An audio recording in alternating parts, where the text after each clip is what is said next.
organization, the All India Democratic Women's Association, was not in favor of reservation. We thought that gradually political parties would give more tickets to women and their numbers would increase. लेकिन ये नहीं हुआ. उसके बाद आप जानते हैं हमारे देश में एक रिजर्वेशन आया लोकल बॉडीज के इलेक्शन में, यानी पंचायत, नगर महापालिका और नगर पालिकाओं में.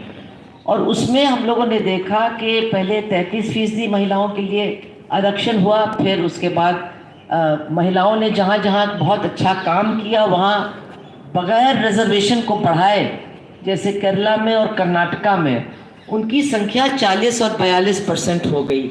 और फिर कुछ राज्यों ने बिहार की तरह उस संख्या को ही बढ़ाया और 50% कर दिया. So we have seen that when the reservation was introduced at the local body election level in the panchayats and in the municipal corporations, women's representation was fixed at 33%.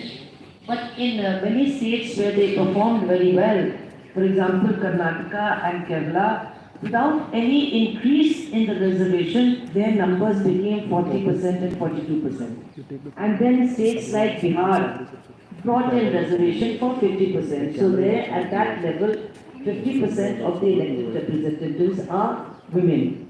Now, I would like to tell you, because many people are going to raise this question, that yes, many of the states, especially the North Indian states, do have reservation other than the reservation for SC and ST, which is statutory. So they also have reservation for OBCs. But the point I would like you all to remember is, there is within that reservation for OBCs is not within the women's quota. It is across. It is a vertical reservation across. So there is about 27% reservation of all seats for the OBCs, and of those seats, because of 1/3 reservation or wherever there is 50% reservation, there is 50% to 33% reservation for women also within that general OBC quota. It's not a quota within the women's quota. I'd like to emphasize that again. तो जो ये कई राज्यों में OBC का भी reservation है, आरक्षण है, ये स्थानीय निकाय में, पंचायत और उसमें, तो वो जो OBC का आरक्षण है वो महिलाओं के लिए नहीं है, वो सारे OBCs के लिए है. और उसमें से वो 27% सीटें OBCs के लिए आरक्षित हैं, और उनमें से 1/3 या 50% महिलाओं के लिए है. मतलब महिलाओं के आरक्षण में अलग से कोई आरक्षण नहीं है, सारी सीटों में आरक्षण है. जिस तरह से SC ST के लिए होता है, वो भी आरक्षण सबके लिए है. उसमें से 1/3 या 50% महिला, दलित महिलाओं के लिए और आदिवासी महिलाओं के लिए है. और इसी तरह से OBC के लिए जो 27% रिजर्वेशन है पुरुषों और महिलाओं के लिए, उसका 1/3 1/3 of that is for OBC women. और चूंकि बहुत सारी कई मुस्लिम समुदाय भी OBCs में गिने गए हैं, उनको OBC में माना गया है, जैसे मोमिन हैं, जैसे बुनकर हैं, जैसे कई सारी पेशों के साथ जो जुड़ी OBC सेक्शंस हैं, उनको OBCs में माना गया है. जो OBC की लिस्ट है उसमें मुसलमान भी शामिल हैं. तो जहाँ पर OBC महिला के लिए सीट आरक्षित है, अगर वो सीट किसी मुस्लिम बहुल क्षेत्र में है, तो फिर एक मुस्लिम महिला को मौका मिलता है उस सीट पर जीतने का. इसलिए हम देखते हैं कि लोकल बॉडीज में और ये नगर पालिकाओं में, इवन चेयरमैनी में मुस्लिम महिलाएं भी आती हैं, वो लड़ती हैं और जीतती हैं. लेकिन उनके लिए कोई अलग से कोटा नहीं है, कोई महिलाओं के कोटा में कोटा नहीं है, ना OBC के लिए ना मुस्लिम के लिए. जो OBC का कोटा है, जो पुरुष और महिला दोनों के लिए है, उसका जो 1/3 हिस्सा या बिहार में 50% हिस्सा महिलाओं के लिए है, उसमें चूंकि मैंने बताया Muslims are also included in the OBC list, so the seat that is reserved for a Muslim OBC woman, if that falls in an area where, not for a Muslim, for a woman OBC, if that falls in an area which has got a high number of Muslims residing there, then a Muslim woman gets the opportunity to be elected in that area, and sometimes they even become chairpersons of the Nagar Palikas on this basis. But what I would like to emphasize is there is no reservation within the women's quota, either for OBCs or for the SCs or STs or for Muslims. That reservation is either across men and women in the SC/ST quota, which is about 27%, and also there's a 27% ban for OBC men and women. And in that, when 1/3 is reserved for women, OBC women get the chance to win those seats. And if that is an area which is a Muslim-dominated area, then an OBC woman who belongs to an Muslim community, which is included in the OBC list, she gets the opportunity to fight and win the election there. So this is how the reservation actually works at that level. And जब वो पारित हुआ तो हम लोगों को बड़ी उम्मीद थी कि ये पार्लियामेंट और असेंबली में भी बहुत जल्दी पास हो जाएगा, क्योंकि नीचे पास हो गया है।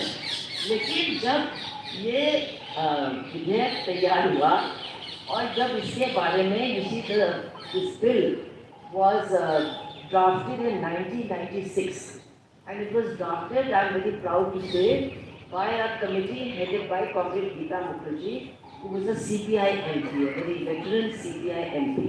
तो ये 1996 में ये विधानसभाओं और लोकसभा के लिए महिला आरक्षण का विधेयक तैयार किया गया, और इसको तैयार करने की जो कमेटी थी उसकी अध्यक्षा हम बहुत गर्व के साथ कह सकते हैं श्रीमती गीता मुखर्जी थी, जो एक बहुत वरिष्ठ कम्युनिस्ट सांसद थी बंगाल से.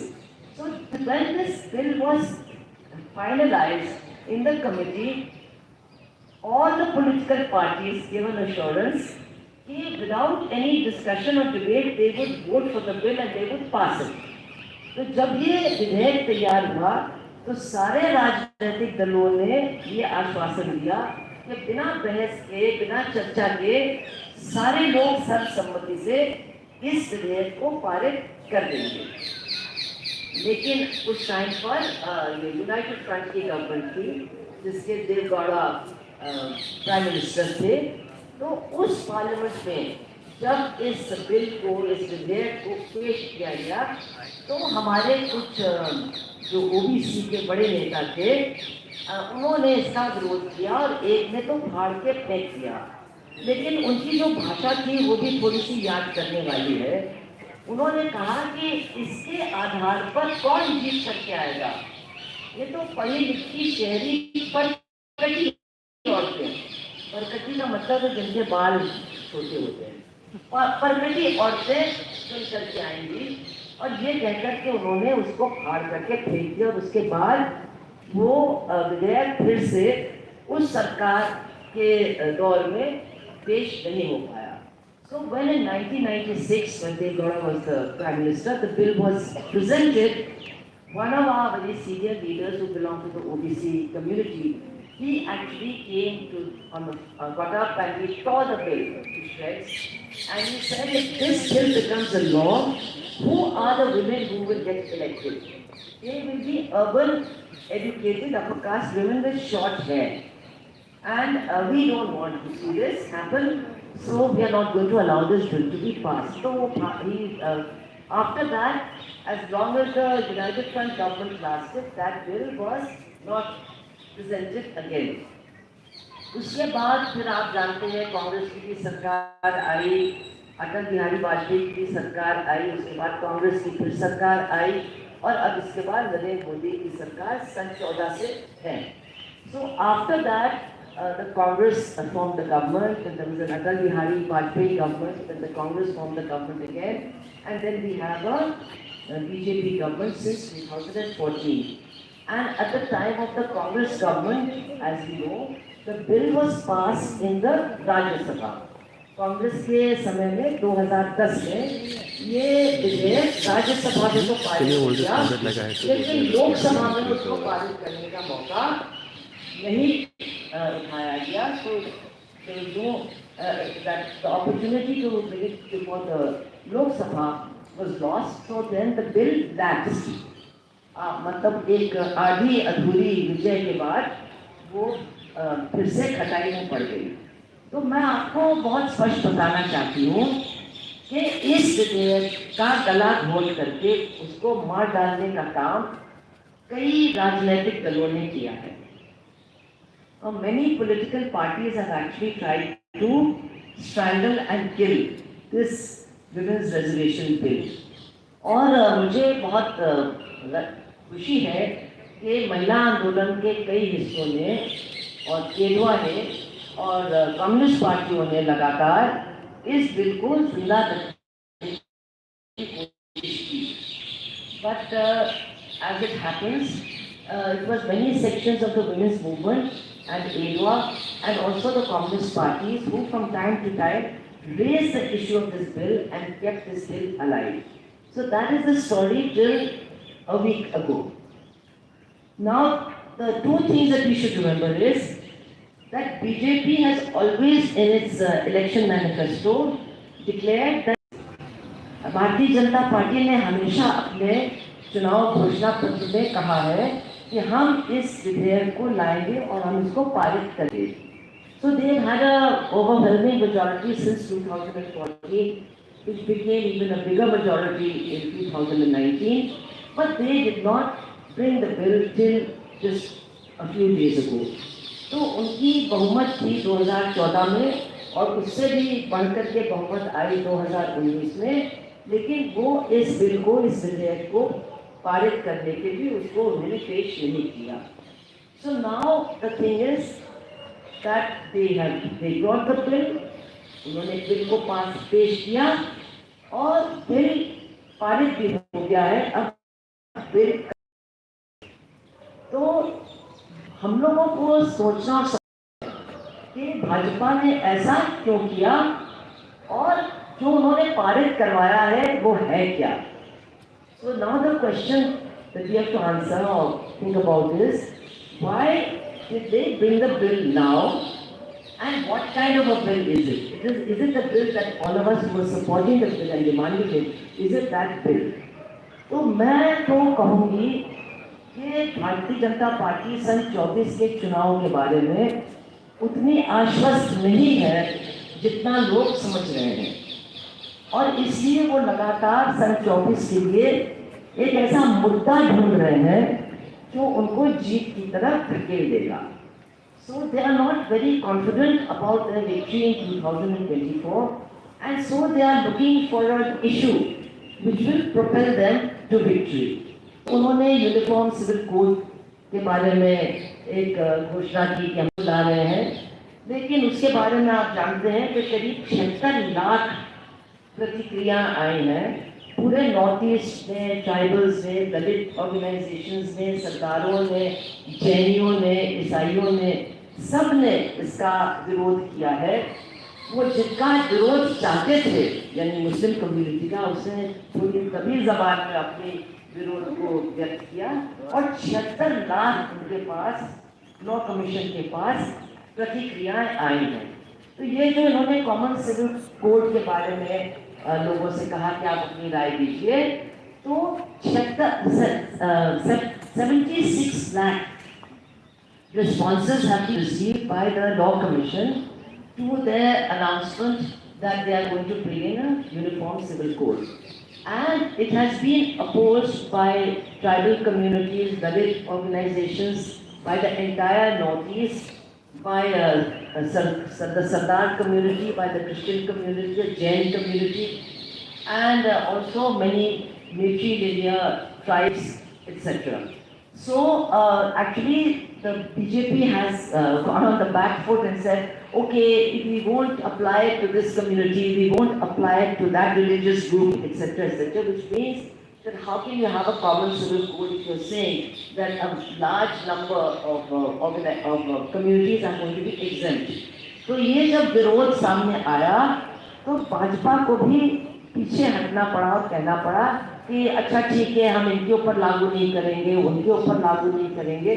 तो उसका तो फिर मतलब ही नहीं था। अगर आप एक समान नागरिक संहिता ला रहे हैं और तमाम लोगों के ऊपर वो लागू होने वाला ही नहीं है, तो उसका कोई मतलब नहीं है। तो अब इसके बारे में भी उन्होंने बात करना बंद कर दिया है।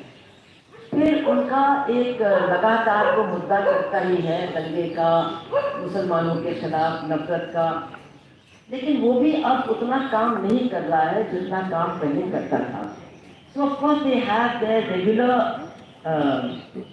agenda of communal polarization, hatred against Muslims, some rioting, some violence, but that also is not paying them the kind of dividends that was there in the past, and they are not very sure as to how that will also pan out.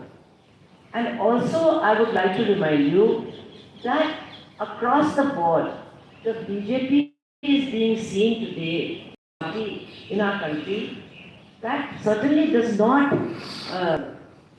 ensure the safety and security of women, but actually defends those who are accused of rape, who are accused of sexual harassment, and if they belong to their party, then they go all out to defend them, and so on and so forth. तो अगर हम देखें कि इस समय करीब करीब पूरे देश में भारतीय जनता पार्टी के बारे में एक आम राय अब ये बन रही है कि ये महिला विरोधी दल है। महिलाओं की सुरक्षा के बारे में तो ये कुछ करती नहीं है, उल्टा जो लोग बलात्कारी हैं या महिलाओं के साथ हिंसा करते हैं या उनके साथ बदतमीजी बदसलूकी करते हैं, खासतौर से अगर वो उनके दल के लोग हों, तो वो उनको पूरी तरह से सुरक्षा प्रदान करने वाली ये पार्टी है। So it's very possible to try and improve their image among women without actually doing anything, to help women.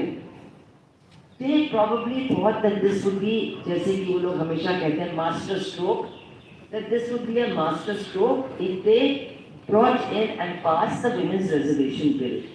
तो इस संदर्भ में ये मुमकिन है कि भारतीय जनता पार्टी के नेतृत्व ने सोचा होगा कि बिना कुछ किए महिलाओं के लिए हम अपनी छवि को थोड़ा बहुत सुधार सकते हैं अगर हम ये महिला आरक्षण का विधेयक पेश करेंगे और इसको पारित करवा देंगे। It seems to me that this is the reason why they actually brought this bill and passed it. And I'm saying that for a particular reason. देखिए, हमारे हिंदी में एक बड़ी अच्छी कहावत है, चित्त भी मेरी और पट भी मेरी। So in Hindi we have a saying that whatever happens I am going to win. I win every which way. तो वो हुआ है, मतलब उन्होंने एक तरफ महिलाओं से कहा है कि देखिए हमने तो आपकी सीटें बढ़ा दी और आपको हमने आरक्षण दे दिया, और जो पुरुष प्रधानता से ग्रसित लोग हैं उनको भी आंख मार कर बता दिया कि होने वाला कुछ नहीं है, चिंता मत करो, तुम्हारी सीट जाने वाली नहीं है। So what they have actually done through this law that they have passed is they have tried to tell women that look, we've done this great thing for you, which is ensure the passage of the women's reservation bill, and at the same time they have been able to assure those sections of our society who are victims of patriarchy that don't worry, nothing is going to happen, and especially they are telling male elected representatives that don't worry, your seat is not going to be endangered for the next several years. तो जो पुरुष जीत करके आए हैं उनको भी वो कह रहे हैं कि भाई तुम घबराओ मत, अभी कई सालों तक तुम्हारी जो सीट है वो महिला के लिए आरक्षित होने वाली नहीं है। Now why am I saying this? For two reasons. तो इसके पीछे दो कारण हैं। पहला तो बड़ा कारण है जिस पर जो पहले हम लोगों का परिचय दे रही थी उन्होंने बताया कि इस कानून में ये बात दर्ज है कि इसका क्रियान्वयन यानी सीटों का बढ़ना अभी सन 24 के चुनाव से पहले तो बिल्कुल ही नहीं होने वाला है, और 24 के चुनाव के बाद जब कभी जनगणना होगी और उसके बाद जब कभी परिसीमन होगा तो उसके बाद फिर इसका क्रियान्वयन होगा। अब आप देख रहे हैं कि ये एक ऐसी सरकार है जिसने जनगणना बिना किसी कारण के ही आगे बढ़ा दी है। भाई कोरोना तो खत्म हो गया, बाकी सब काम चल रहा है, पार्लियामेंट नया बन गया, सिंगोल भी आ गया, सब कुछ हो गया, लेकिन जनगणना नहीं हो रही है। तो बहुत से लोगों का कहना है कि ये सरकार जनगणना करना ही नहीं चाहती है, इसलिए कि अगर जनगणना हो जाएगी तो एक बहुत बड़ी सच्चाई सामने आएगी कि जितने लोगों के बारे में सरकार कह रही है कि ये कोरोना से मरे, दरअसल जो सही आंकड़ा है उससे कहीं ज्यादा है, वो लोगों के सामने आ जाएगा, इसलिए जनगणना नहीं हो रही है। तो there is every possibility that this government is not interested in carrying out a census actually. And one of the reasons that people are giving for that is, if a census is carried out now, then there will be a tremendous exposure of the real number of people who died during corona. This is much more than what the government has accepted, and they do not want that to come out. और अब तो इसके साथ एक बात और जुड़ गई है कि सारे दल चारों तरफ से मांग उठा रहे हैं कि जातीय जनगणना भी होनी चाहिए, कास्ट सेंसस भी होना चाहिए, उसको भी भारतीय जनता पार्टी नहीं कराना चाहती है। तो वो बहुत ज़्यादा दिलचस्पी नहीं रख रही है बहुत जल्दी जनगणना कराने में। And now, as you all know, across the board, all political parties are raising the demand for carrying out a caste census also.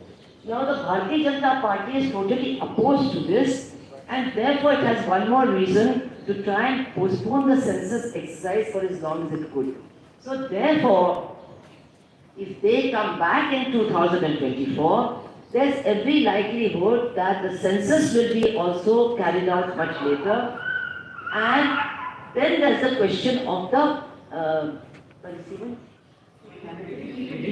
delimitation. Now the delimitation is also going to be very, very contested, because as you all know, if the delimitation of seats is done purely on the basis of population, then the South stands to lose. The South will not gain many seats, Kerala will lose 1 seat, and Uttar Pradesh will go from 80 to 128. That is according to present calculations. So the South is not going to accept this kind of delimitation very easily. It's going to be highly contested. तो अब अगर परिसीमन की बात पर हम आते हैं, तो परिसीमन भी आसानी से होने वाला नहीं है, क्योंकि अगर परिसीमन केवल आबादी के आधार पर सीटों के बंटवारे को लेकर के होगा, तो जो दक्षिण भारत के राज्य हैं उनकी सीटें या तो घटेंगी, जैसे केरला की कहते हैं एक घटेगी, और बाकी राज्यों की वही रहेगी जो अभी है, और जो उत्तरी राज्य हैं उनकी जो सीटें बहुत ज़्यादा बढ़ने वाली हैं। आप सोचिए, उत्तर प्रदेश की सीटें 80 से 128 होने वाली हैं, तो ये परिसीमन भी आसानी से नहीं होने वाला है। So naturally census is in all probability, if there's a BJP government, going to be delayed, and if the delimitation exercise is going to be so contentious, then there's every possibility that the 2029 elections will also be held without this law being implemented, without the seats being increased. So I think that the BJP leadership knows all this, and that is why they have rushed through with this bill and passed it, because they know that it's not going to happen for a long time. जैसे कि हम लोग हिंदी में कहते हैं कि न Naumann तेल हुई है, न कबहू राधा नची है. I mean, you know, with so many conditions, they're not going to be met, and so the result is also not going to be there. So that is one reason that I think that this bill was brought. It was to get women's votes without hurting patriarchy or patriarchal mindsets or men who are at the moment MPs and MLAs in any way. They thought they could have their cake and eat it too. And also the bill and now the law has a flaw, a very serious flaw. If you read its, now it's too dark for me to read it out, but if you read its sections, there's a very great ambiguity about how seats are going to be reserved. It doesn't say that 1/3 of each state seats are going to be reserved.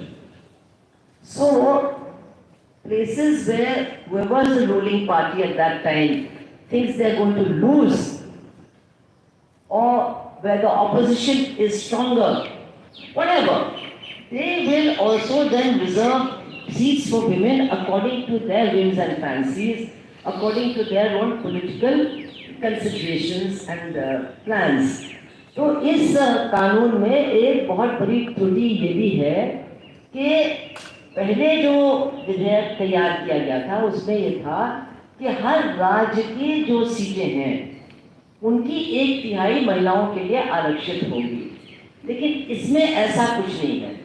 तो इसका मतलब ये है कि जो भी सरकार आरक्षण को लागू करेगी वो कुछ ही राज्यों में पूरा कोटा डाल सकती है और कुछ राज्यों को बिल्कुल ही इससे वंचित कर सकती है। तो ये बहुत खतरनाक चीज़ है और हम लोग बिल्कुल कभी इसको समर्थन देने के लिए तैयार नहीं है। So the last thing I'd like to tell you about their intentions, and I think I have to go near the light. Just hold this. तो इस बिल जब बिल था, इसके साथ एक और अजीब बात थी कि बिल के बाद एक पन्ना और जोड़ दिया गया, और वो पन्ना है कि ये घोषणा कि हम क्यों इस बिल को ला रहे हैं। Statement of objects and reasons should be of course objectives, but then we know what kind of a government this is. So, statement of objects and reasons. अब इसमें उन्होंने क्या लिखा है, ये बहुत मजेदार है। इसमें उन्होंने लिखा है कि हमारी सरकार तो महिलाओं के सशक्तिकरण के प्रति बिल्कुल ही कटिबद्ध है और हमने जितना किया है महिलाओं को सशक्तिकरण करने के लिए उनका किसी ने नहीं किया। और उन्होंने 2 योजनाओं का उदाहरण दिया है और उसके बाद उन्होंने कहा है लेकिन ये भी काफ़ी नहीं है, इसलिए अब इस काम को पूरा करने के लिए हम ये महिला आरक्षण विधेयक ला रहे हैं।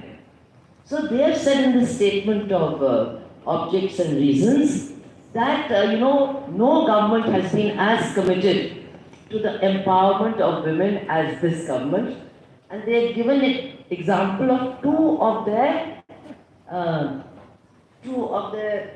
welfare projects, and they have said, but this is not enough.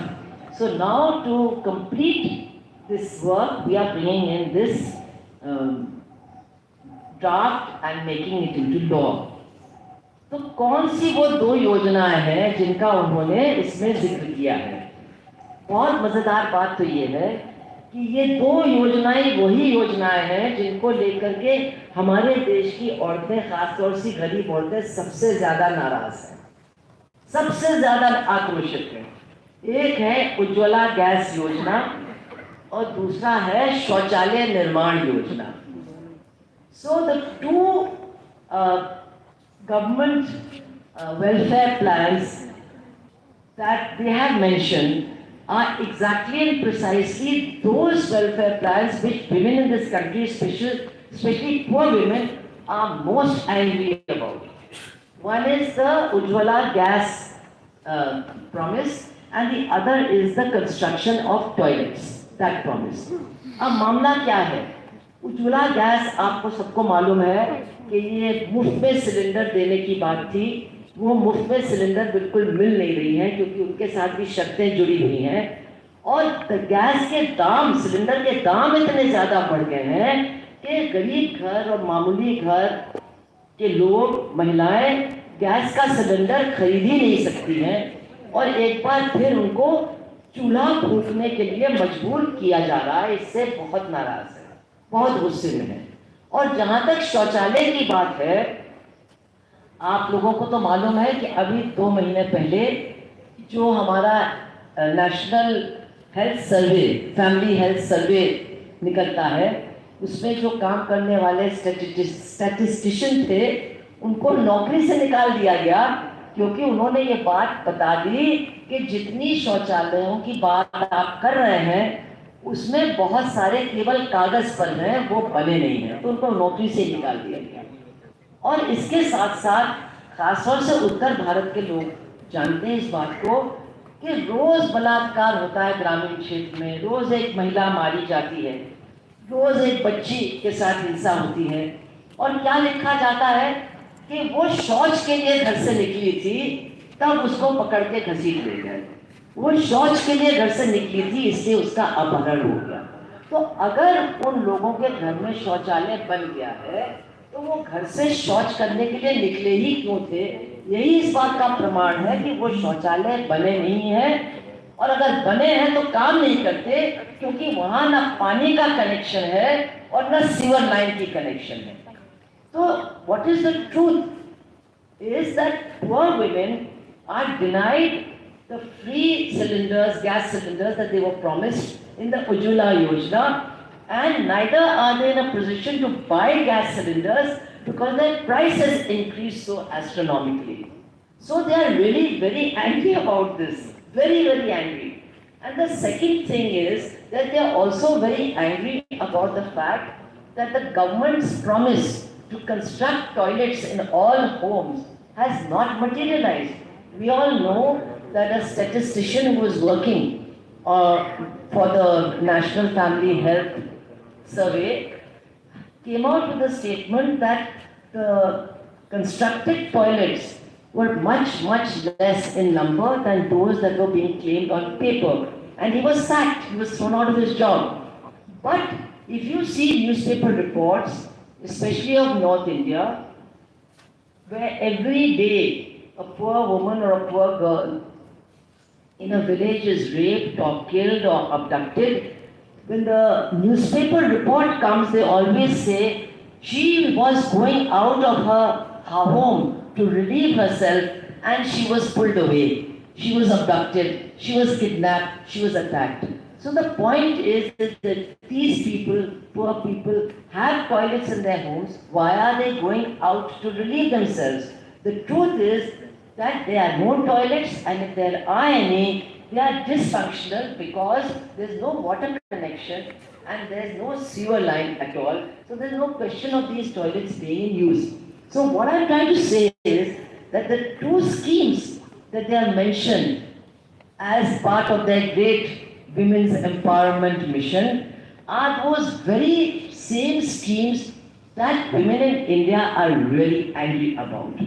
तो वो जो दो योजनाएं इन्होंने गिनाई हैं कि ये हमने महिलाओं के लिए किया है, ये वही दो योजनाएं हैं जिनको लेकर के महिलाओं में सबसे ज्यादा गुस्सा है। तो not only is that last bit very patronizing and all of that, but it's also telling the truth in a certain way. Anybody who cares to understand will understand that this act will also be as bogus and as fraudulent as these two schemes that they are talking about. तो ये जो उन्होंने लिखा है, ये तो खैर बहुत ही मतलब जिसको कहते हैं जैसे कि कोई किसी को भीख दे रहा हो, इस तरह की भाषा है। लेकिन अगर आप इसको ठीक से पढ़ें तो बिल्कुल स्पष्ट समझ में आएगा कि ये जो महिला आरक्षण विधेयक है, ये भी उतना बड़ा धोखा है, उतना बड़ा क्रूर मजाक है जैसे कि उज्ज्वला योजना और ये मतलब शौचालय वाली योजना। ये हम आपको एक बार फिर बेवकूफ बनाने जा रहे हैं, लेकिन आप बन जाइए, उसी में फायदा है।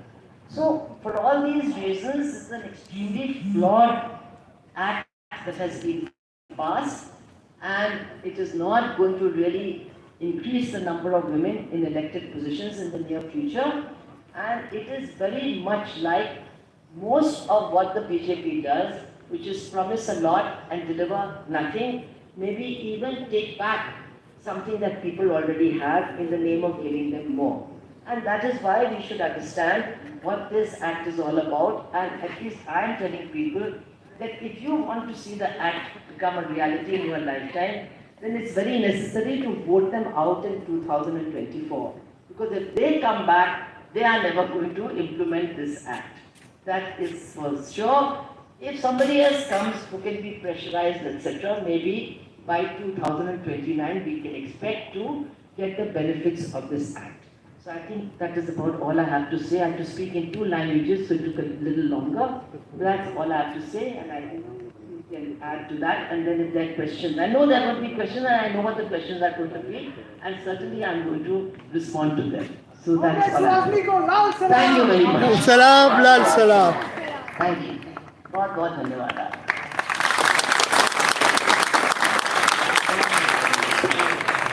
Thank you, Comrade Subhashri, for explaining in such simple words the bogusness of this bill as well as its false promises. Next, I invite Comrade Chatrupa, who has been the Joint Secretary of JNU in 2016, and she has been an activist of SFI JNU. Presently, she is a researcher of the Tricontinental Institute of Research, as well as an activist with the All India Democratic Women's Association. Comrade Chatrupa.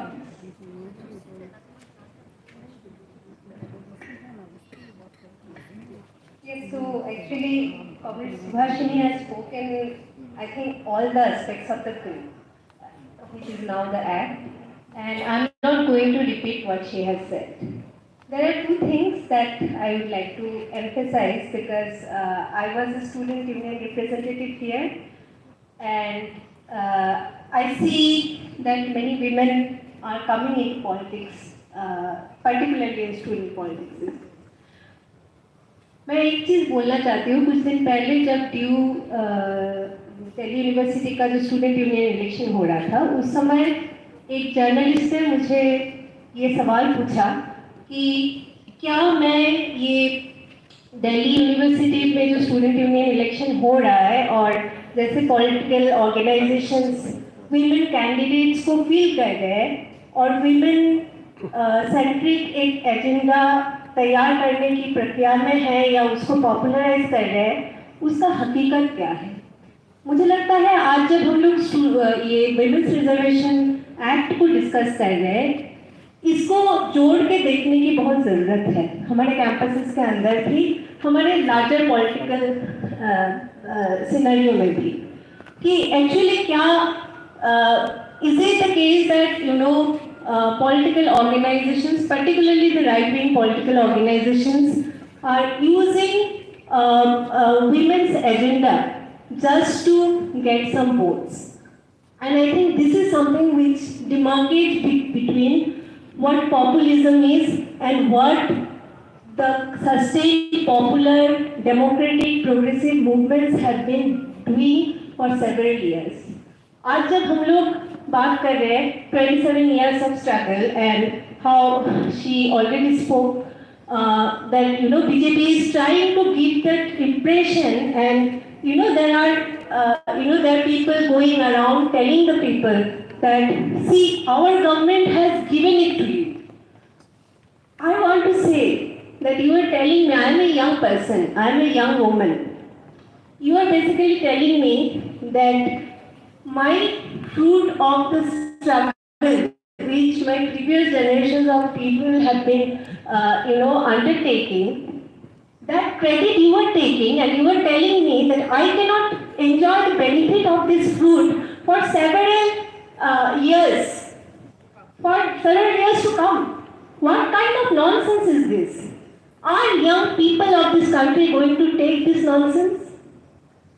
This is something that we need to understand. When it comes to the representation question, it is also not a symbolic representation question. It is a question of inculcating a sensibility which the right-wing political discourse has no history of. क्योंकि वो अगर history होता तो आज bridge Bhushan के लिए वो लोग ये इस तरह की जो है जैसे बचाव कर रहे हैं, ये नहीं करते. The question is really the question of patriarchy and power, which has intertwined. And this is something that the women's movement for several years has challenged, and it is a responsibility on us to take this struggle forward. Not by accepting this nonsense, but by rejecting this, by asking them certain uncomfortable questions which students and young people are capable of doing. आज जब comrade गोपिका यहाँ पर बोल रही थी deprivation question की, deprivation policy की, मैं ये बात आप लोगों से साझा करना चाहती हूँ।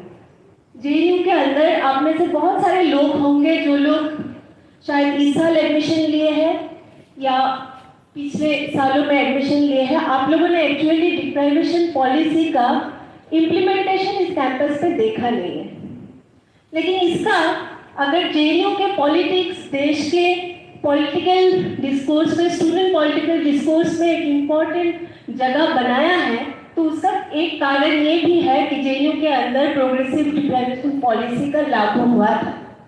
ये जो प्रोग्रेसिव एडमिशन पॉलिसी है, इसने एक ओपन चैनल कर दिया था जहाँ पर प्रोपोर्शनल रिप्रेजेंटेशन, जिसकी बात हम कर रहे हैं, एफर्मेटिव एक्शन लागू किया गया था और उसके तहत बहुत महिलाएं, not the educated upper caste short hair women, but women from unprivileged background, first generation learners have got the opportunity to come to JNU, and that many of them, not only in our union but unions before, have got the opportunity to represent in the union, led the union, and many of them come from, you can check the list of JNU student representatives.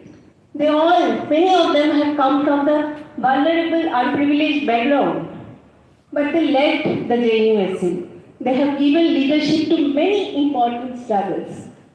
Those were possible because of these affirmative policies.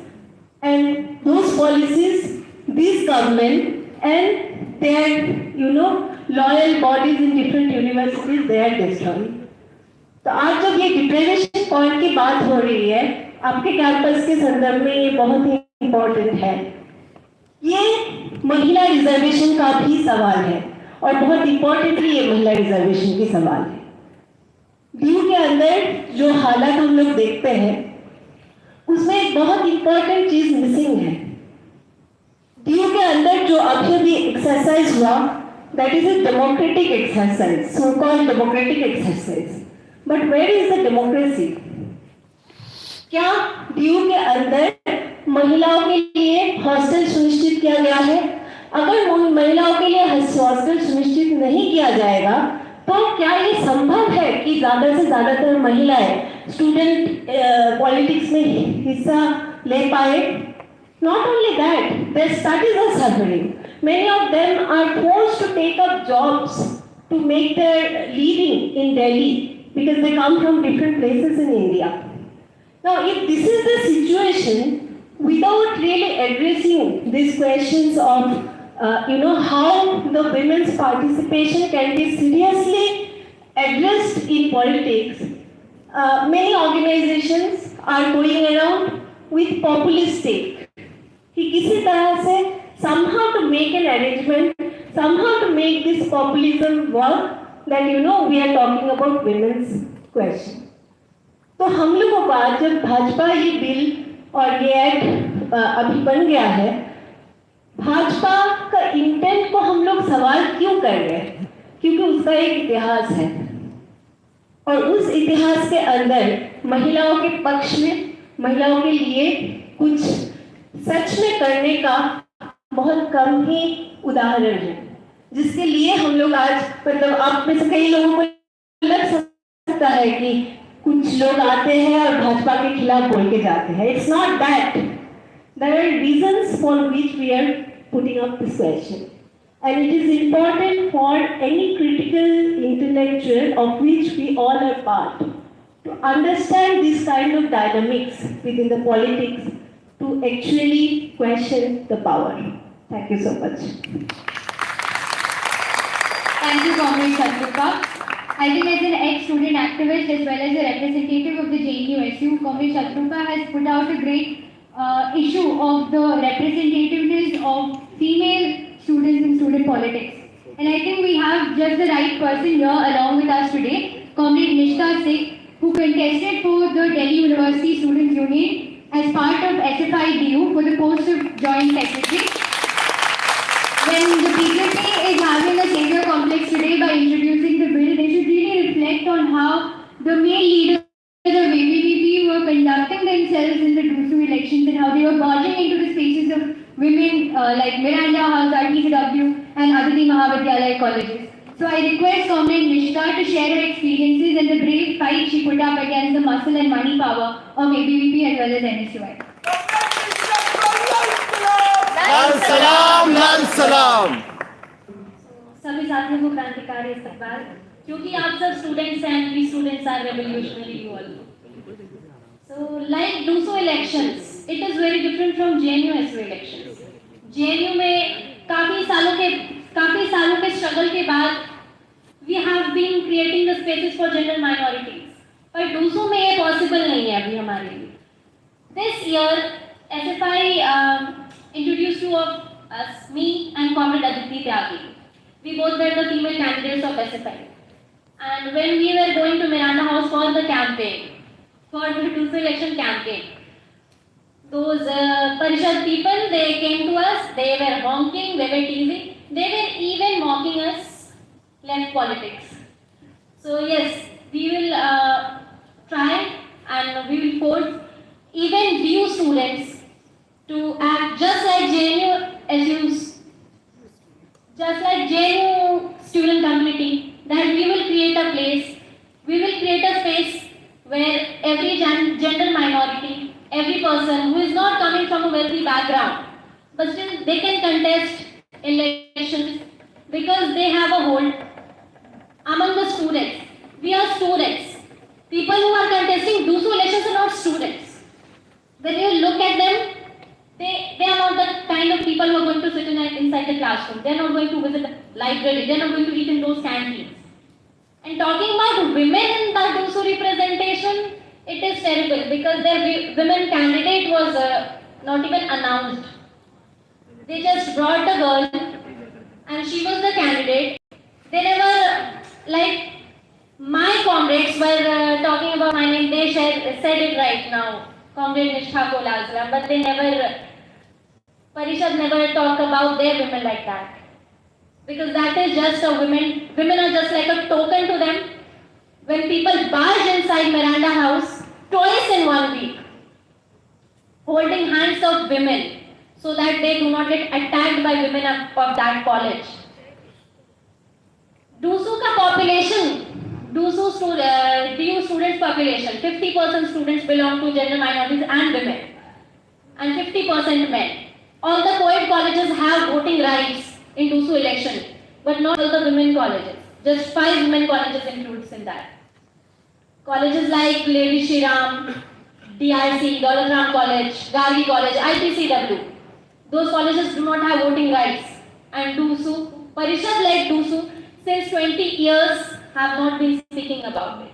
Because they know if they give voting rights to those women who are struggling with the fees hike, with the canteen prices, with whatnot, they will lose. They will lose those elections. They will lose their money and muscle politics will lose. So they don't want to give the right to women to even vote. And that is what our government is doing right now. Since some years maybe they will snatch our voting right. Right now they are giving us reservation. So JNU में ये काफी लंबे समय से चला और उसके बाद इसका असर DU में भी दिखता है कि लेफ्ट पॉलिटिक्स को स्टूडेंट्स रिस्पेक्ट करते हैं, मजाक नहीं उड़ाते हैं, गुंडे रिस्पेक्ट करें ना करें हमें उससे मतलब नहीं।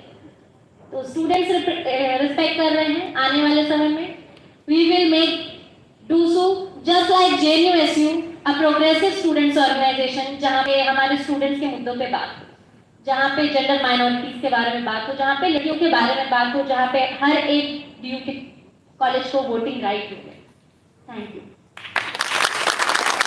साथी निष्ठा को लाल सलाम, लाल सलाम, लाल सलाम। तोड़ के रख दो वो समाज, वो तोड़ के रख दो वो समाज। Okay, so I would like to give my thanks to Comrade Nishtha, who gave us a glimpse of her experience in DUSO election and also the tokenist representation जो ABVP और तो को female students को देता है election में। और I have myself been witness to the strong fight that SFI and other left organizations put up against the money and muscle power of ABVP. तो इसके साथ अब हम चलते हैं उस दौर की तरह जब हम पूछेंगे कि आप सबके क्या सवाल हैं स्टॉक को लेके. तो if anybody has any questions, please.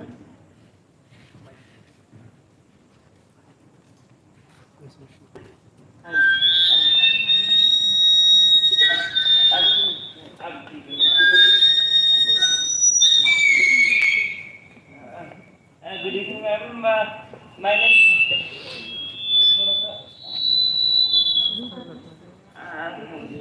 Good evening, ma'am. My name is Shaurya. I am from CCS PhD.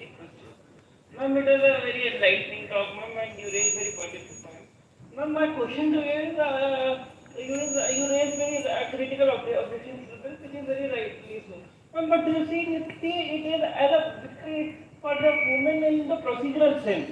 Because a lot of times, even procedurally things are not being done, so we cannot even talk about the substantive aspect. And in the procedural sense, it is like some kind of victory because it has opened scope for discussion and dissent over the bill. And ma'am, the second question to you is well, like I am also working on electoral systems.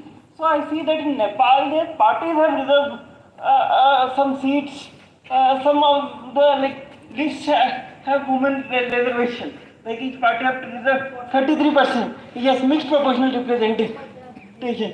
So is that kind of system a better way as an end to women's reservation to ensure a better representation of women, because each party will then be forced to have certain reservation for women. Thank you. Thank you.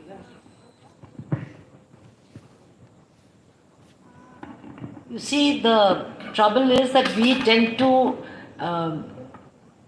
attach many bigger questions to the question of women's reservation.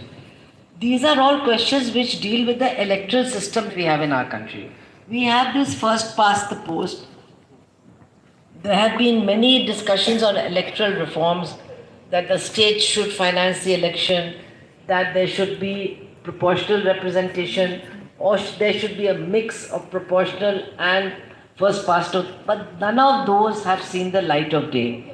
Now, I always feel very hesitant that by attaching all these bigger questions to the women, the question of women's representation, the whole question of women's representation gets lost. These are all questions that have to be addressed separately. They are very important questions, but they cannot attach to this particular act. Right now, we are talking a lot about the kind of women who should be elected, etc., etc. Let me tell you, the same kind of women are going to be elected by and large as the kind of men who are being elected. Because the party system that gives tickets is the same for both. The whole way in which elections are conducted in our country is the same for both, and the voters are the same for both. So please don't attach all your expectations for a better society and a more humane society and a more just society to the question of women's representation. Everybody's representation should be questioned as far as these things are concerned. So that is the point that I usually make also, that why do you always attach so much criteria? It's, I think, what women face everywhere, not only when they are being elected, that they have to prove that they are so much better. Well, I do believe that they are better, but that's another matter. The point is that they have to always prove that they are so much better before they're given an equal chance. That is not correct. If you have these kind of men in parliament, let me tell you, you're also going to get pretty much these kind of women. The only thing is that women are not normally rapists, and they are usually not sexual offenders, and they are also usually not as big criminals as the men are. So in those ways, we can expect some better representatives, but not much more than that, quite frankly.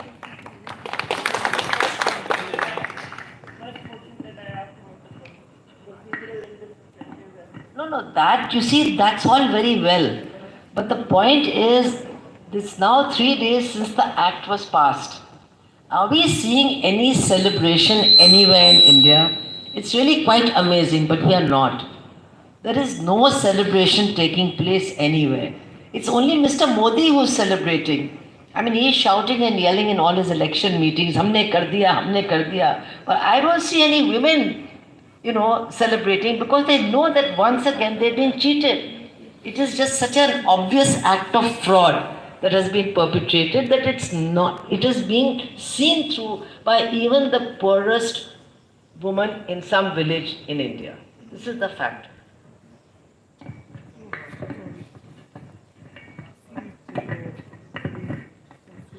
और कोई सवाल पूछना चाहते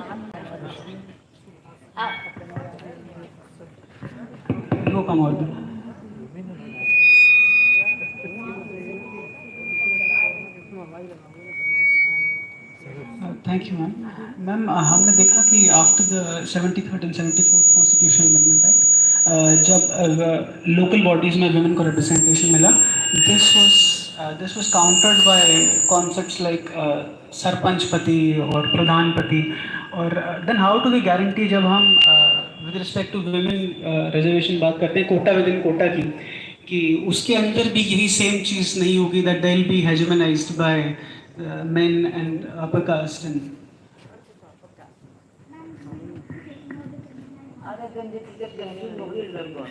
there is no guarantee, and let me tell you, there are many men proxies also. There are many men who are sitting in parliament and assemblies because they were somebody's son, somebody's son-in-law, somebody's father, etc., etc. And I mean, those who come from North India, we all know कि बहुत सारे प्रधान भी थे जो गरीब थे, और वो बड़े ऊंची जात के जमींदारों के प्रॉक्सी होते हैं, और उनके जो रबर स्टैंप है वो भी जमींदार के घर में मिलते हैं। ये चीज़ें धीरे धीरे बदल रही हैं। अब औरतों को ये मौका मिला है, तो ये सोचना कि ये सारी औरतें बड़ी इंडिपेंडेंट आ जाएंगी, कहाँ से आ जाएंगी? आएंगी तो इसी समाज में से, आएंगी तो हमारे घरों में से। तो जिस तरह से हमारे यहाँ औरतों के साथ बर्ताव होता है घर में, वैसे ही बर्ताव उनके साथ हर जगह होता है। देखिए, 2 ही 3 राज्य हैं, उनमें हमें खुशी केरला एक है, जहाँ जो विमेन कार्यकर्ता है, एक्टिविस्ट हैं, वो चुनाव लड़ती हैं। वहाँ पर बहुत कम देखने को मिलता है कि वो किसी की पत्नी है, पति नहीं लड़ पाया तो वो जीते। लेकिन बाकी हिंदुस्तान में आप देखिए तो बेशर्मी के साथ, वो बाद में क्या होता वो तो छोड़ दीजिए, चुनाव से पहले ही जो पोस्टर होते हैं, तो पोस्टर्स भी पतियों के होते हैं, महिलाओं के तो होते ही नहीं हैं। वो होता ये है कि फलाना फलाना, और नीचे होता है श्रीमती रंजना जी को वोट देना, लेकिन फोटो तो फलाने फलाने की ही है। तो ये तो हमारा समाज है, इसमें पुरुष प्रधानता हावी है, तो उस पुरुष प्रधानता से लड़ना है। और आप ये देखिए कि जो हमारा प्रशासन है, आवर एडमिनिस्ट्रेशन, एक कानून बना है कि जो चुनाव जीता है वही उस काम को करेगा जो उसका काम है। लेकिन वो पति आते हैं, भाई आते हैं, बेटे आते हैं, और डीएम साहब कुछ नहीं करते, प्रशासन के लोग कुछ नहीं करते। क्यों नहीं करते?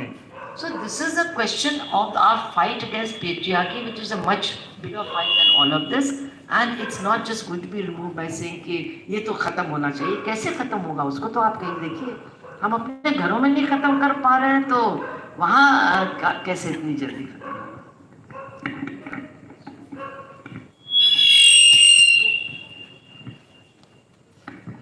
Hello, first of all, I am sorry that questions on women reservation are being raised by men. So, आप जो पुरुष प्रधानता की बात कर रहे हैं, यहाँ सवाल पूछने के भी यही है. So first I want to apologize for that. And my question is, so when we talk about women, we talk about only cis women. What about trans women and other people who are not women by birth but identify themselves as women? So we talk about patriarchy, but what about cis patriarchy, which is being normalized here? Thank you. This is Apandiraj from Ireland.